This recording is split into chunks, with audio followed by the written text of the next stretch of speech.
Yo quisiera que se posicionaran en sus Biblias en el capítulo 5, versículo 19 del Evangelio de Juan. Lo voy a leer acá.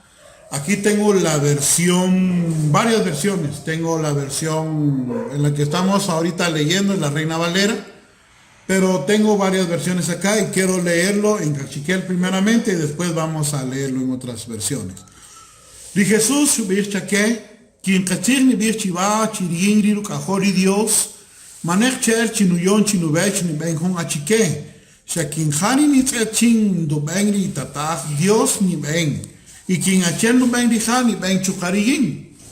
Porque ritataf Dios entienden irajori yingri cajori no kut chinubech no herin do ben, y más ni más te achique que chinubech deit eton perish, no kut chinubech y dimas cabech apu, chinkeriri santientan disachikush. Voy a dejar ahí, lo voy a leer en la versión que tengo acá. La primera, las Américas, dice acá. Por eso Jesús les decía, en verdad les digo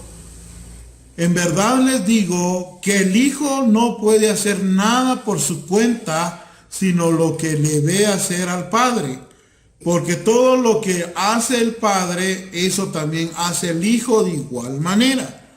Pues el Padre ama al Hijo y le muestra todo lo que él mismo hace. Y obras mayores que estas le mostrará para que ustedes se queden asombrados. Amén. Una vez más, voy a leer la NTV, dice acá, entonces Jesús les explicó. Les digo la verdad, el Hijo no puede hacer nada por su propia cuenta, solo hace lo que ve que el Padre hace. Y todo lo que hace el Padre también lo hace el Hijo. Pues el Padre ama al Hijo y le muestra todo lo que hace. De hecho, el Padre le mostrará cómo hacer cosas más trascendentes que el sanar a ese hombre. Entonces ustedes quedarán realmente asombrados. Amén. Muy bien, diciendo eso, vamos a entrar, hermano. Yo sé que no leímos todo el contexto de la palabra, ni siquiera agarramos toda la unidad de pensamiento que está en este capítulo, pero ya lo hemos leído en otras ocasiones. Por eso, aprovechando el tiempo, yo quiero ir retomando, pero quiero dar una recapitulación. Una recapitulación quiere decir un pequeño resumen de lo que ya hemos visto.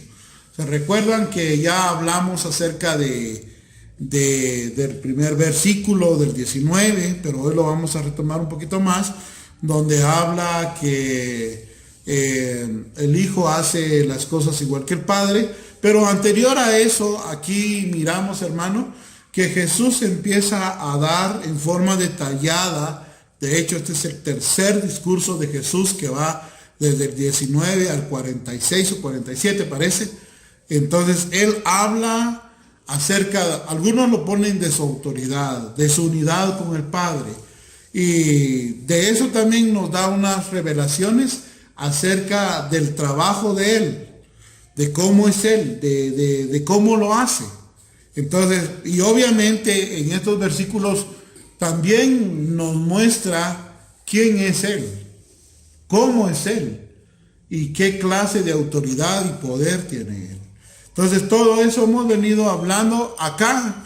Este discurso que empieza en el versículo 19 es el complemento de lo que él empieza a defenderse ante los líderes judíos que estaban exigiéndole a él las razones, que diera las razones por qué quebrantaba el sábado, por qué sanaba en sábado, y también por qué se hacía igual a Dios, diciéndose que él era el Hijo de Dios.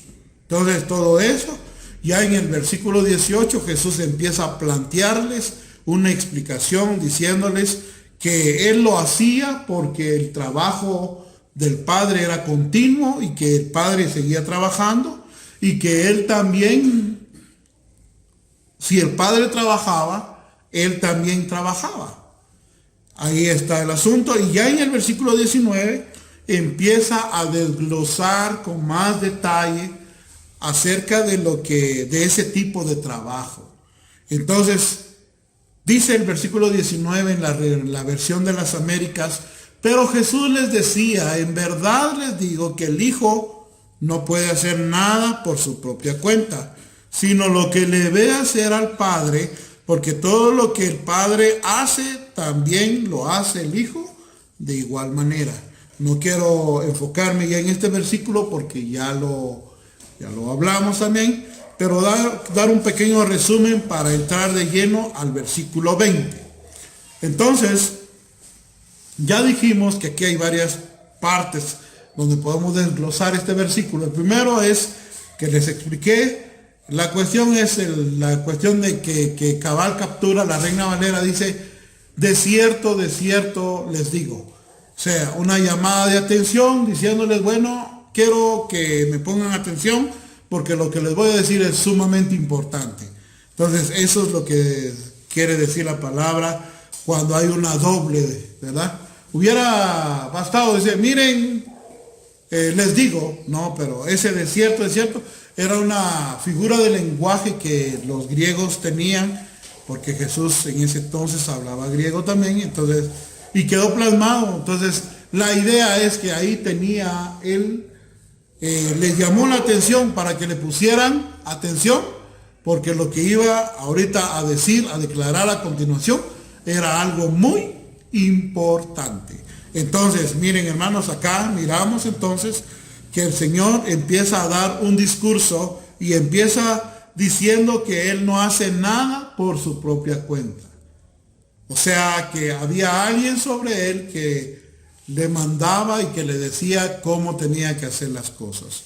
En su primera declaración dice, el Hijo no puede hacer nada por su propia cuenta, sino solo lo que ve hacer al Padre, hace. ¿Qué quiere decir eso? Uno, hermano, acá Jesús se está poniendo uno de la misma esencia, de la misma naturaleza que el Padre. Amén. Entonces eso quiere decir que Jesús era más que un profeta, era más que Moisés, era más que Elías, era más que Abraham, era más que Jacob o algún otro patriarca que tenían en gran estima los israelitas. Él todavía era más importante que ellos. Inclusive estaba sobre el día sábado. Inclusive dice en otras declaraciones, en otros evangelios, dice que Jesús era y se constituye y dice él que es el Señor del sábado. Amén. Y aún más, vamos más allá, dice en su declaración en el Evangelio de Juan, él dice que él es mayor que ¿quién? Que el templo mismo. ¿Por qué? Porque él es el Dios de la gloria. Y esa es una declaración muy contundente por la cual a él lo amenazaron de muerte y de hecho lo mataron por esas declaraciones. Porque para los líderes comunitarios, para los líderes de Israel, eso era una herejía, era una falsedad, eso no podía ser para ellos, era algo que no les pasaba por la mente a ellos decir que eso era así, ¿verdad? Pero nosotros ahorita, 2000 años después de esta revelación, nosotros entendemos que fue así y es así. ¿Por qué? Porque nosotros sabemos que Jesús resucitó al tercer día y ascendió al Padre y ahorita está a la diestra del Padre esperando el día de su retorno. Amén. Entonces, en ese tiempo era muy difícil entenderlo todo esto. Aún los mismos discípulos no lograban captar a cabalidad todo el ministerio de Jesús. Pero esta declaración dice que hay un trabajo unánime. ¿Saben lo que significa la palabra unánime? Que de acuerdo, que no había discrepancia, que no había división de pensamiento entre el Padre y el Hijo, sino que dice acá, no hace nada en su propia cuenta. O sea, diciendo esto, la operación que ejecutó Jesús en el día sábado cuando estaba levantando aquel paralítico, como lo dice la Reina Valera, aquella persona que estaba, no se podía mover por sí mismo. Entonces eso era un común acuerdo entre Jesús y el Padre. No estaba haciendo él las cosas como se le viniera en gana. Él estaba haciendo las cosas de una manera unánime. O sea, el deseo del Padre era que ese hombre fuese sanado. El deseo del Padre es que se hiciese en ese día. Entonces, él lo hizo de esa manera. O sea, no actuó por su propia cuenta. Y eso es lo que dice este versículo 19. No hace nada por su propia cuenta, sino solo lo que ve hacer al Padre, esto hace. Esto ve hacer al Padre, hermano, es sinónimo de entender el plan, el propósito. No es que Jesús ahí estaba viendo al Padre y él lo hacía. No, es una forma, es una figura de lenguaje donde nos enseña que Jesús tenía un común acuerdo que ya el Padre había dicho y Jesús ejecuta. De hecho, hermano, nuestro Señor Jesucristo es el que nos muestra la gloria del Padre. El Evangelio de Juan lo dice de esa manera. El Señor Jesús es el que nos muestra quién es el Padre. Ya vamos a ir unos versículos más adelante para establecer eso. Amén. Entonces, eso es lo primero. Entonces, aquí nos damos cuenta, otra cosa acá. Obviamente Jesús, cuando dijo estas palabras, está hablando de su naturaleza divina, porque en su humanidad él estaba limitado al tiempo y al espacio. Pero él dice, todo lo que ve hacer al Padre, eso hace. Ya les expliqué que en Jesús hay una doble naturaleza. Habitaba la plenitud de la deidad en el cuerpo de Cristo, pero también él era un humano. Había dos naturalezas. Estaba la naturaleza de Dios y estaba la naturaleza humana en él, y de hecho todavía sigue así. De hecho, él se fue con el cuerpo humano que le fue dado. Como lo dice Hebreo, me preparaste un cuerpo para hacer tu voluntad. Entonces, él se fue después de cumplir, que, como dice Hebreos capítulo 1, versículo 3, dice, después de habernos purificado de nuestros pecados, se sentó en la majestad en las alturas. Es hermoso entender eso. Pero, obviamente entonces en este verso está hablando de su naturaleza divina.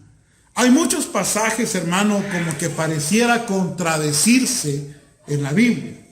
Por ejemplo, a una vez a Jesús le preguntaron, ¿cuándo va a ser ese día?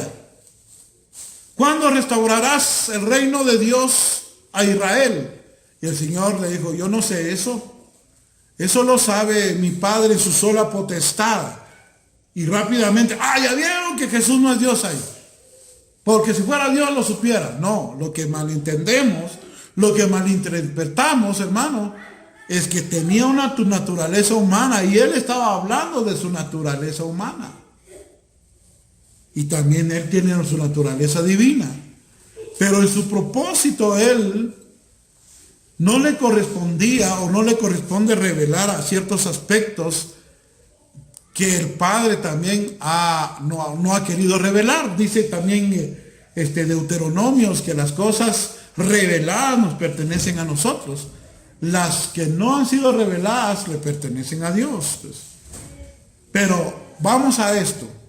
Entonces, en esas dos naturalezas, en su naturaleza humana, obviamente, él no hubiera podido decir estas palabras.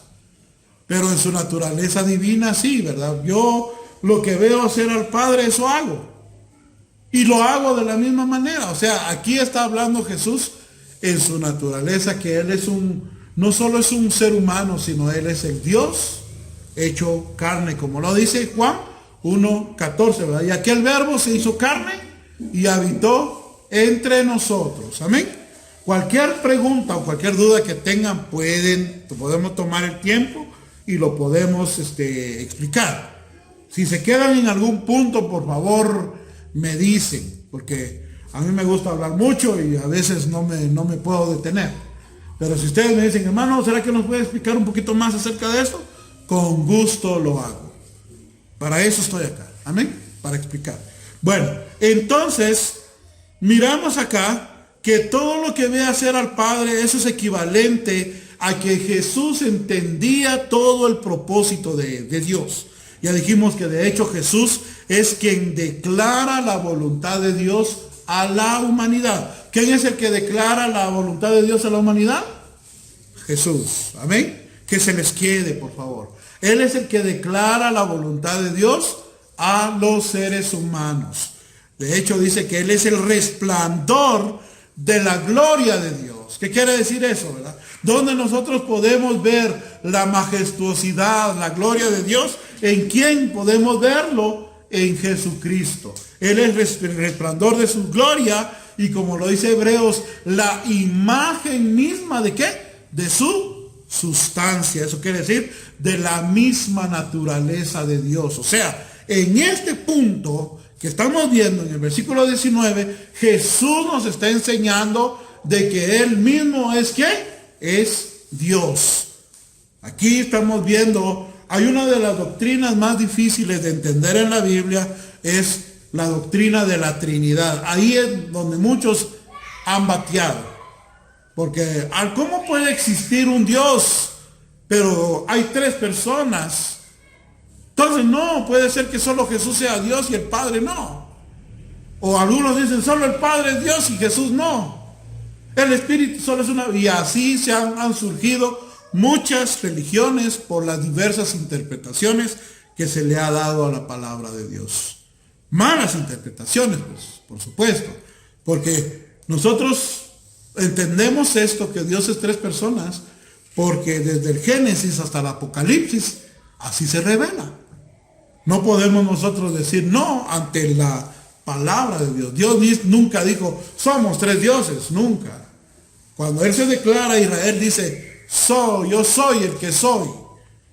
Jehová tu Dios uno es. Pero miramos en el Nuevo Testamento, Jesús se declara que es Dios, el Padre es Dios y el Espíritu Santo es Dios. Ahí es donde como que se complican un poquito las cosas, pero si todas las cosas en su contexto, entonces ahí fluirán la doctrina sana, la sana doctrina. Amén. Entonces, Él es el resplandor de la gloria, es el reflejo del Padre que alumbra a todo hombre.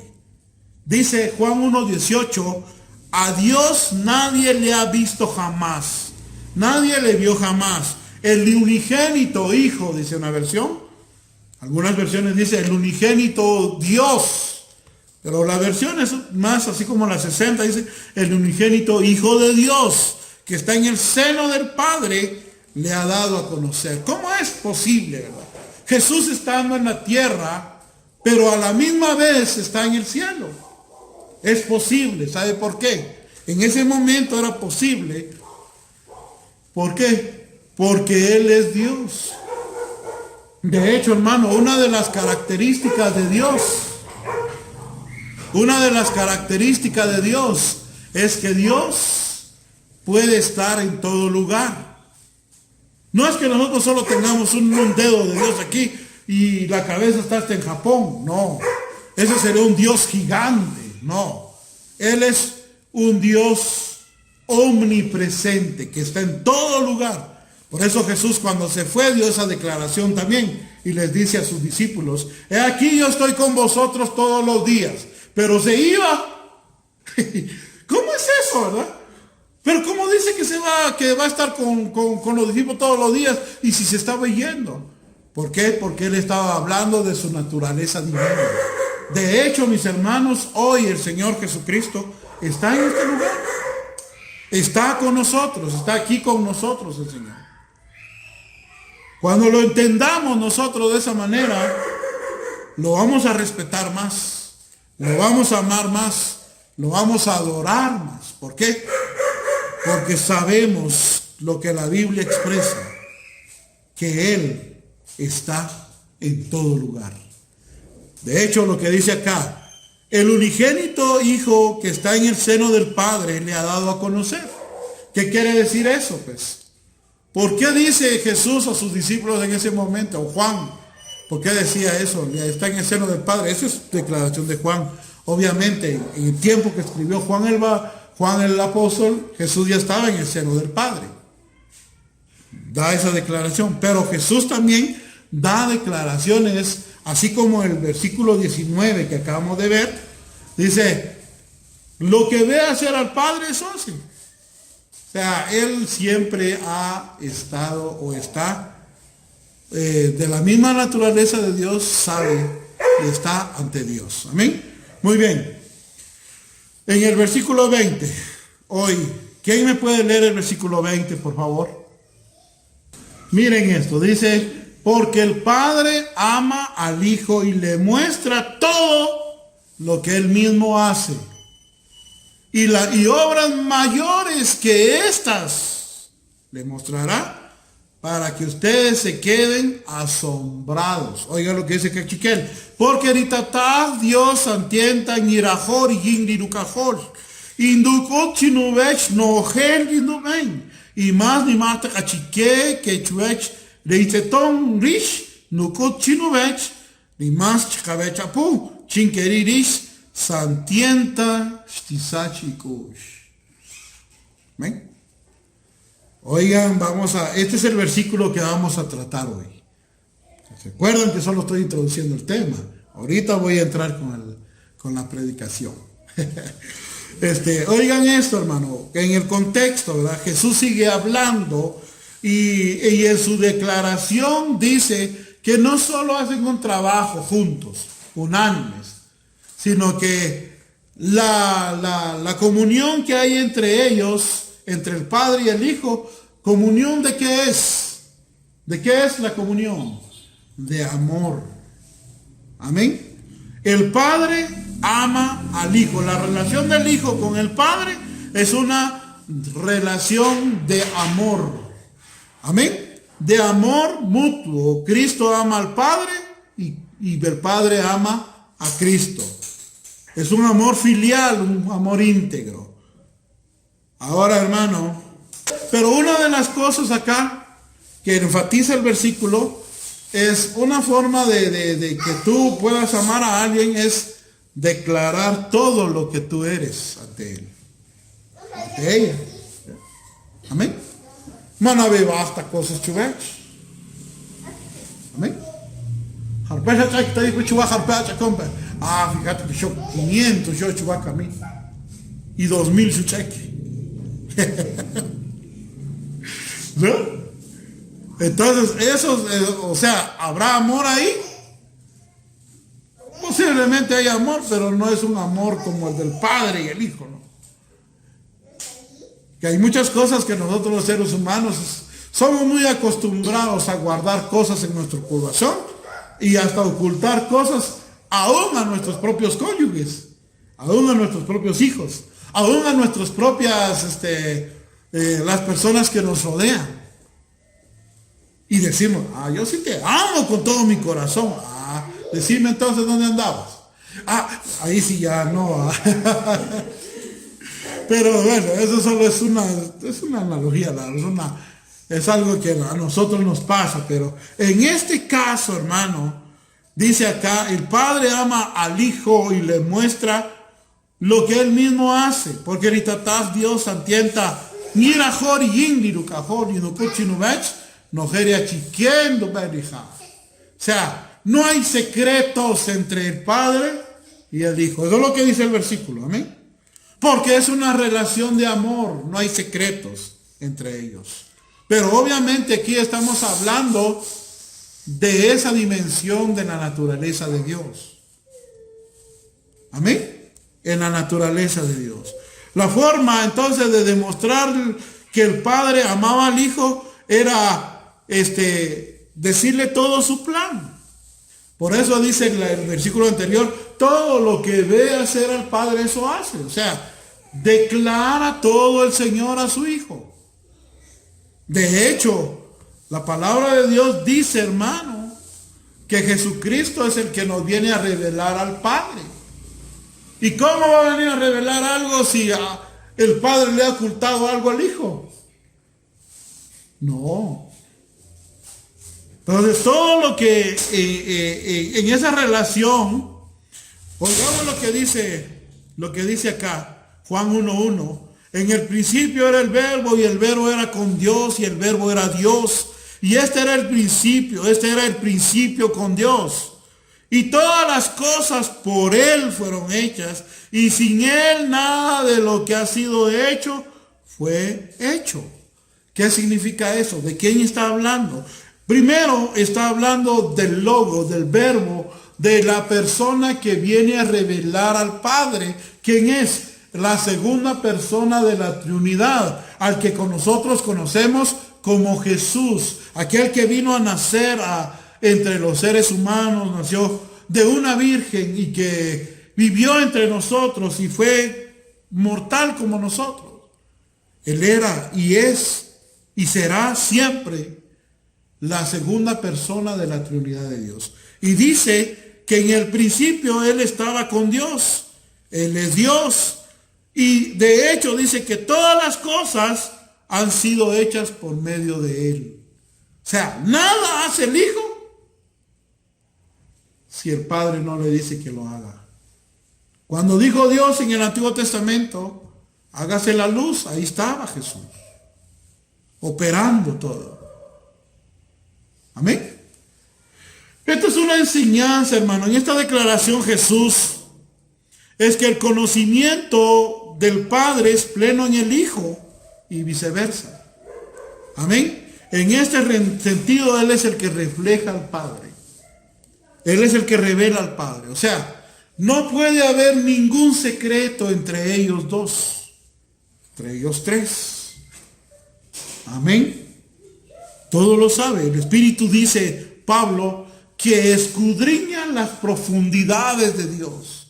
Sabe. ¿Quién sabe todo lo que Dios es? Es el Espíritu Santo. El Hijo también sabe todo lo del Padre. Obviamente el Padre sabe todo lo del Hijo y todo lo del Espíritu. O sea, no hay secretos en ellos. Entonces, todas las cosas, una enseñanza entonces, hermano, acá es que ellos tienen un pleno sentido de las cosas. Y sigue diciendo, acá dice que la forma de mostrar el amor, el Padre al Hijo, es que le ha mostrado todo lo que Él hace. Pero va más allá, un poquito más allá. Dice, y obras mayores que estas le mostrará, para que ustedes queden asombrados. Oigan eso, hermano. Aquí Jesús está dando declaraciones. No es que Él que todavía no le ha sido enseñado, sino que todavía no había llegado el tiempo de otras muchas cosas. ¿Qué cosas se refiere? Cuando aquí habla de otras mayores obras que estas, aquí Jesús está dando una referencia a lo que había pasado unos versículos anteriores. ¿Qué había pasado anteriormente? Él había levantado ¿a quién? A un lisiado de 38 años, así, postrado en una cama. Eso era imposible. Era algo asombroso. ¿Cómo habrán quedado esas personas ahí? ¿Cómo? Cuando vieron levantarse a ese hombre que hacía 38 años estaba postrado eso a mí me hubiera gustado verlo. Yo hubiera quedado sorprendido, hermano, admirado de lo que había acontecido ahí. Y el Señor Jesús le dice aquí a esta gente a la cual estaba dando una declaración sobre por qué hacía las cosas, todavía le dice, obras mayores que estas les va a mostrar y ustedes van a quedar asombrados. ¿Y a qué se refiere esas obras mayores? Alguno dirá, ay, saber. No. Por eso es muy importante leer la Biblia en su contexto. Amén. ¿Es asombroso que alguien sane de algún cáncer, hermano? ¿Es asombroso? ¿Que alguien pueda sanar de algún hueso? torcido, asombroso. Pero díganme ustedes, hermano, ¿será asombroso que alguien se pueda levantar de entre los muertos? ¿Qué piensan ustedes? Oigan lo que dice Juan 11, 43 y 44. Un poquito más adelante, por favor. Estamos en el capítulo 5, trasladémonos al capítulo 11 y se posicionan en los versículos 43 y 44. Oigan lo que dice. Y habiendo dicho esto, clamó a gran voz y dijo, Lázaro, ven fuera. ¿Ya lo oyeron? Una vez más. Y habiendo dicho esto, clamó a gran voz y dijo, Lázaro, ven fuera. Y el que había muerto salió, atada las manos y los pies con vendas y el rostro envuelto en un sudario. Y Jesús les dijo, desatadle y dejadle ir. ¿Cómo les habrá quedado el ojo a esos fariseos que estaban ahí, hermano? Esto era una obra mayor que la del que le habían sanado sus piecitos. ¿Era mayor esta obra? Muchas mayores obras van a ver y se van a quedar asombrados. Asombrados no significa convertido. Porque muchos de ellos al ver eso, lo que más deseos tuvieron es matar más al Señor. Porque miraban que era un hombre muy singular, poderoso, en palabras y en hechos.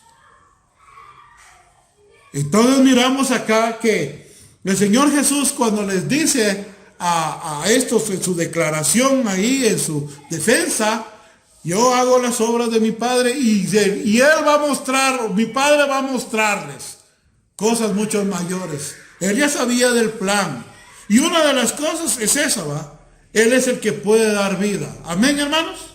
Jesús es el dador de vida. De hecho, Juan 1 dice que Él es la luz de los hombres, la vida de los hombres. Es nuestra vida. Jesús es el único que puede darnos vida.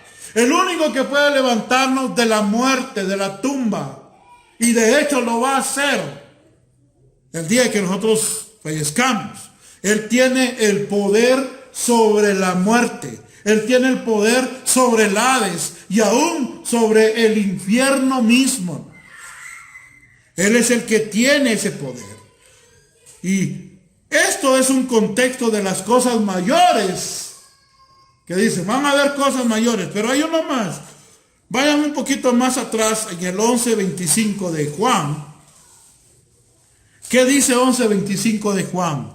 Les voy a leer, dice aquí. Y Jesús le dijo, aquí es la misma escena. Él fue a visitar a Lázaro, a la familia de él, y aquí en una escena está hablándole, creo que a María, y el Señor Jesús le dice, yo soy la resurrección y la vida. El que cree en mí, aunque esté muerto, ¿qué dice? Vivirá. Esta es una declaración contundente de aquel que tiene poder sobre la muerte. Pero no se queda ahí, y dice aquí, y todo aquel que vive y cree en mí, ¿qué dice? No morirá eternamente. ¿Crees esto? Le dice a María. Sí, Señor, yo he creído que tú eres el Cristo, el Hijo de Dios que ha venido al mundo. ¿Qué les parece esa declaración, hermano? Él tiene poder sobre la vida del ser humano. Pudo levantar a Lázaro aquí físicamente. Obviamente, ahí en ese momento Jesús no le dio una vida eterna porque obviamente Lázaro salió de la tumba en ese momento, pero Lázaro tuvo que haber muerto otra vez. Pero ahora en el 11:25 la declaración de Jesús le dice, yo soy la resurrección y la vida. Hay que entender eso. Chica, amor y resurrección, jarijá. No. En otras versiones dicen, yo soy el que doy, el que tengo el poder de hacer resucitar a la gente, a las personas. ¿Sí? Yo soy el que tiene ese poder. Y soy el que tiene el poder, el que puede dar vida. Yo tengo el poder de dar la vida. Amén. Entonces aquí miramos Jesús. Esas son cosas mucho mayores, hermano. Usted sabía, mi hermano, que nosotros, los que hemos creído en Jesucristo, vamos a resucitar algún día. Amén. ¿Lo sabe? Una de las enseñanzas de los fariseos era eso. Ellos no creían en la resurrección. Decían, no hay resurrección de cuerpos, eso es una mentira. Y los líderes, la mayoría de los líderes de Israel, no creían eso. Pero Jesús les dice, no, cosas mayores que estas van a ver. Y se van a quedar sorprendidos. Y esas cosas mayores a las cuales Jesús se está refiriendo, uno es que Él es el que va a resucitar. Él es el que tiene el poder para resucitar a la gente. De hecho, todos hayamos creído o no hayamos creído en Jesús, vamos a resucitar. Unos dicen a vida eterna al lado de Jesús y otros a condenación eterna porque no quisieron abrazar la fe en Jesucristo. Todos vamos a resucitar. Tiempo después, ¿verdad? Hay un tiempo, Corucajar. No, los justos primero y luego los que van a la condenación. Otro día hablaremos de eso. Porque ahí pasarán, algunos dicen pasa 1000 años, pero eso es harina de otro costal. Pero sigamos. Algo más extraordinario que te puede dejar con la boca abierta es esta expresión de Jesús. Juan 10:17. Váyase un capítulo más atrás. Por eso me ama el Padre, porque yo pongo mi vida para volverla a tomar. Nadie me la quita, sino que yo de mí mismo la pongo. Tengo poder para ponerla y tengo poder para volverla a tomar. Este mandamiento lo recibí de mi Padre. Oiga eso. Todo lo que veo hacer al Padre, eso hago. Yo no hago nada por mí mismo. Y dice acá que en ellos no hay secreto. Y el amor del Padre al Hijo es que también Él pone su vida. Pero obviamente, hermano, a través de la historia nosotros podemos ver que el Padre dijo que Jesús tenía que morir, ¿sí? Por los pecados de la humanidad. Pero lo interesante que Jesús nos enseña en este versículo 17, obviamente también, hermano, los fariseos, los líderes religiosos, mataron a Jesús. Ellos mataron a nuestro Señor. Pero ese era un designio de Dios. Ese era un plan de Dios. Pero Jesús dice acá que Él, de su propia cuenta, puso su vida. Pero lo extraordinario de aquí es que Él dice, a mí nadie me quita la vida, sino que yo la voy a poner. Él voluntariamente fue al Calvario, se sometió a los vejámenes, a esa vergüenza pública, pero Él así lo quiso. Él hubiera dicho no, y no va. Él es el Dios no es el Dios de la gloria. Pero Él lo hizo así. Pero lo extraordinario de esto, hermano, es que dice aquí, porque Él es Dios, Él podía morir, pero también a la vez que podía resucitar, volver a la vida. Díganme eso, hermano. ¿Alguno de ustedes tiene esa capacidad aquí? Habrá alguien ahí, ni que hay un rato. Un caído una hora, chin en lavar, chin que en caso chubá. Se muere. 2 horas ni casacho como hay chin querido. Nadie va. ¿Para qué nadie? Nadie puede hacer eso. Salvo si fuera Dios. ¿Qué les estaba diciendo? Cosas mayores van a haber. Líderes. Cosas mayores que estas. Y obviamente, hermano, esa es una de las cosas, declaraciones que Jesús, díganme ustedes, eso no iba a causar admiración entre la gente. Aún, hermano, cuando Jesús resucitó al tercer día, ¿quiénes fueron los primeros que se sorprendieron? Las mujeres que iban caminando, Niepizón, Dishokiri, Manquillata pa cuenta, Nirutzigri Ajaf, Toshuir Chaqué. Al tercer día no va a levantar. Y estas mujeres iban tristonas, iban comprando los aromas, las especies, para ir a ungir al cuerpo de Jesús. Al tercer día, el día domingo en la mañana. Pero la sorpresa fue que no hallaron nada ahí en la tumba. Y había un angelito ahí que les dijo, bueno, ¿ustedes qué andan haciendo aquí? ¿Por qué están buscando al que vive entre los muertos? ¿No les dijo pues que iba a resucitar? ¿Que se iba a levantar al tercer día? Se asustaron. Y empezaron y fueron a decir, miren, el Señor no está en la tumba. Se lo robaron. No. Pero ellos recordaron lo que el Señor les había dicho y ellos se sorprendieron en gran manera. Eso era una cosa mayor que lo de los 38 años, ¿sí o no? Cosas mayores que estas verás. A los líderes les estaba diciendo.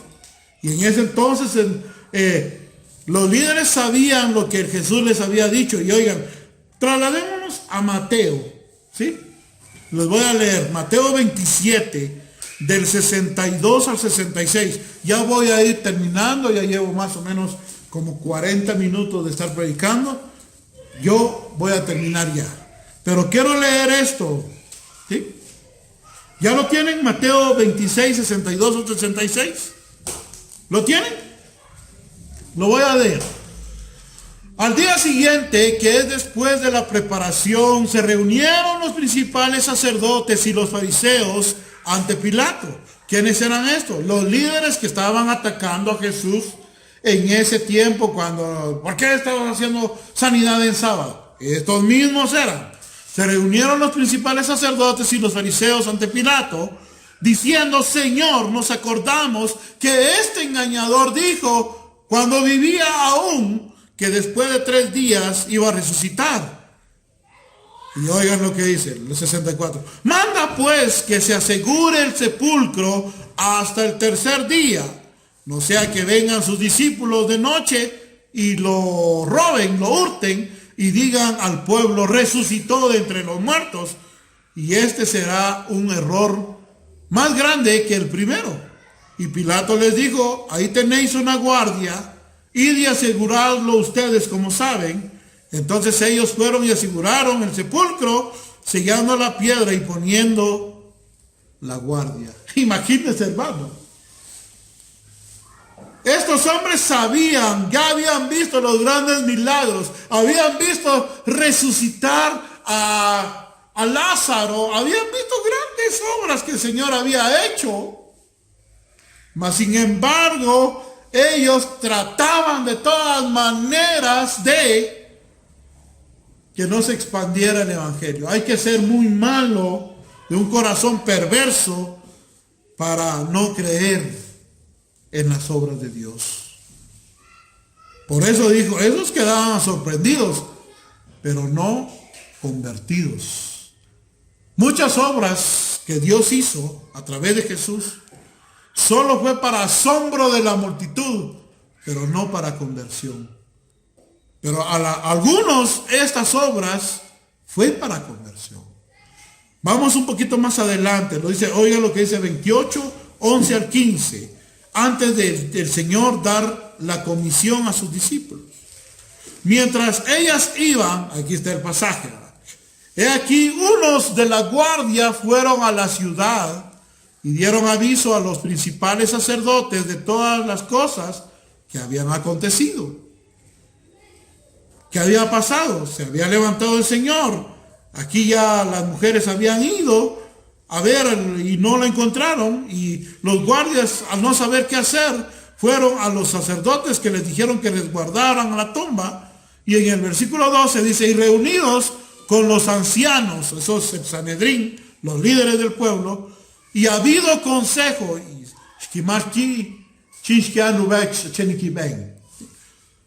dieron mucho dinero a los soldados. Santiento, dijo Dasha. Santiento. Dieron mucho dinero a los soldados, diciendo, decid vosotros, allá que hay mera, pero sus discípulos vinieron de noche y lo hurtaron.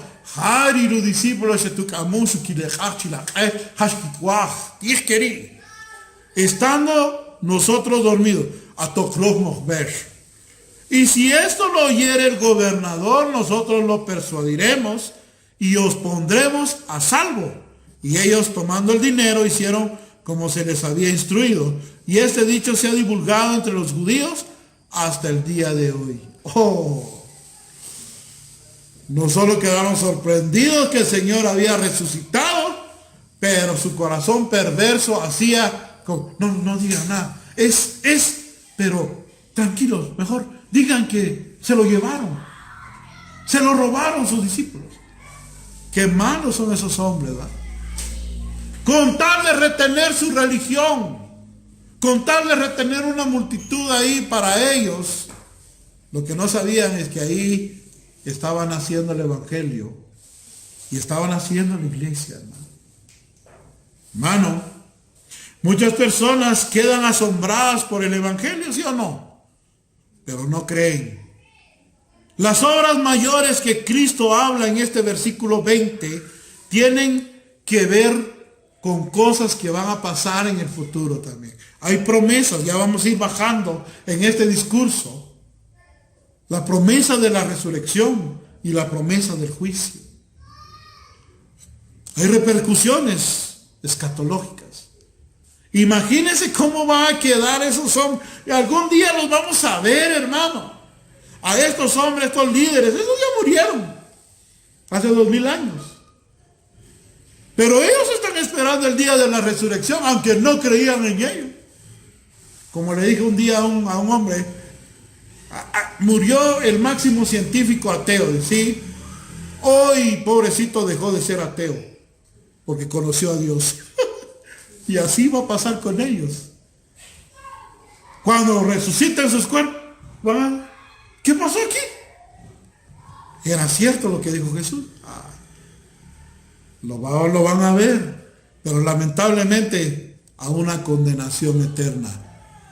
Por eso muchos, vuelvo a recalcar, hermano, los milagros a muchos sorprenderán, pero a muchos no convertirán. Por eso si nosotros buscamos milagros, buscamos esas cosas, hermano, eso no significa que nosotros nos podamos convertir. Hay mucha gente que eso espera. Quiero ver el poder de Dios en esa iglesia, así me convierto. No. Si no te conviertes con la palabra de Dios, nadie puede convertirte. Si Dios no hace la obra en tu vida, no vas a convertir.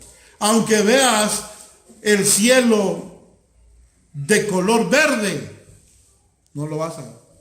Aunque veas cosas extraordinarias, no vas a ver. Pero al que cree, hermano, también dice, puede ver la gloria de Dios. El que cree en Jesucristo. Bueno, entonces, ¿qué vamos a hacer, hermano? El Señor Jesucristo tiene la potestad sobre la vida. ¿Quién te puede mandar al infierno, Carlos? Jesucristo. Pero antes de mandarte al infierno, Él va a hacer todo para que tú no vayas a ese lugar. Para que tú no vayas a ese lugar. ¿Por qué?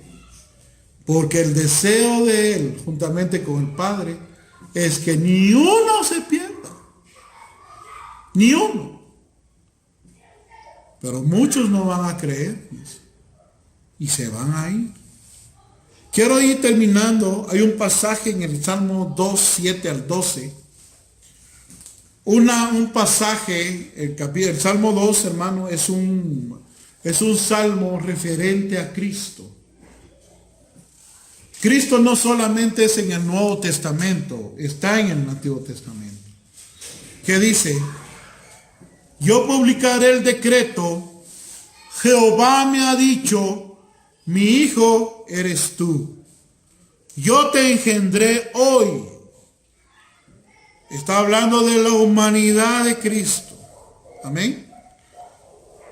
Pídeme y te daré por herencia a las naciones como posesión tuya los confines de la tierra. Después de su resurrección, el Nuevo Testamento dice que Él asumió el señorío. Todo le fue entregado en sus manos. Él es el Rey de reyes y Señor de señores. No solo de Israel, no solo de Guatemala, del universo entero. Sigue diciendo. ¿Y qué dice acá? Ya un tiempo escatológico, dice. Y esto también lo recalca Apocalipsis. Va a llegar el día en que Él va a quebrantar a muchos como vasijas con una vara de hierro. Dice, los quebrantarás con vara de hierro como vasija de alfarero, los desmenuzarás. Está hablando de un juicio que ha sido otorgado al Hijo. A Él sí le ha sido dado la autoridad. Y el 10 dice, ahora pues, oh reyes, sed prudentes y admitid amonestación, jueces de la tierra, servid a Jehová con temor y alegraos con temblor. Y el verso 12, honren al Hijo para que no se enoje y no perezcáis en el camino, pues también se inflama su ira, pero bienaventurados son los que en Él confían. ¿Cuántos confían en Cristo aquí en esta tarde? Solo yo. Ay, Dios sabe. ¿Cuántos? Levánteme la mano, no digan amén, pues solo levanten la mano. ¿Quién es? Ay, qué bienaventurado es usted, mi hermano y mi hermana. Amén. Bendito sea el nombre del Señor en esta tarde. Honremos al Hijo. Por eso cuando venimos a cantar, usted está honrando al Hijo. Cuando usted lee la palabra, está honrando al Hijo. Cuando usted vive una vida santa, está honrando al Hijo. Ahí es. Porque si nosotros tampoco hacemos eso, podemos perecer, podemos ser desechados, podemos ser condenados. Eso ya lo vamos a ir viendo más adelante. Ahorita solo vimos hoy cosas mayores que estas verán líderes. ¿Ven? Que Dios les bendiga en esta hora de la tarde. Amén.